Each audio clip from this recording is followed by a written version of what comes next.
mushaf saat sholat. Allahu Akbar.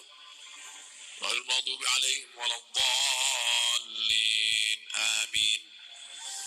Bismillahirrahmanirrahim. Ya ayyuhalladzina amanu ista'inu bis-sabri was-salah. Nengok, apa hukumnya? Boleh. Mana dalilnya? Huzaifah maula Aisyah salat melihat mushaf. Maula Huzaifah namanya, maula Aisyah. Waktu itu makmumnya Aisyah. Dia salat melihat mushaf.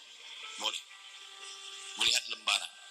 Kalau digantinya mushafnya jadi api, boleh. Mushaf sama api sama. Tapi setelan nomornya mati kan. Yang dibuka Google di apanya aja. Yang dibuka di situ digitalnya aja, Quran digital. Jangan nomornya aktif. Nanti pas itu keluar nama, Ustaz Somad nih sedang sholat Ustaz.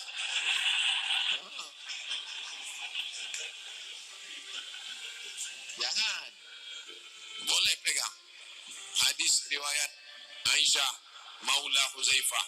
Ada saya bahas dalam 30 tanya jawab kurban, 30 tanya jawab Ramadan tentang masalah apa hukum imam melihat mushaf. Tengok 30 tanya jawab fatwa seputar Ramadan.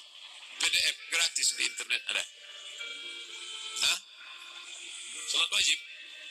Sebagian mengatakan dalil itu hanya untuk salat sunat saja. Wajib tak boleh. Saya setuju pada ini. Yang mengatakan wajib, kata dia kalau sunat boleh, kenapa pula wajib tak boleh? Generalisirnya secara umum. Kalau sunat boleh, wajib pun boleh.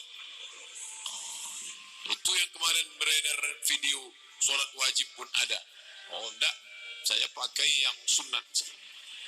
Sholat tarawih. Kasus pertanyaan dalam 30 fatwa Ramadan itu kasus imam tarawih. Karena tarawih itu yang banyak orang megang, karena mau ngejar 1 juz 1 malam. Kalau sholat wajib, kamu pula mau kejar 1 juz. Yang hafal-hafal aja lah.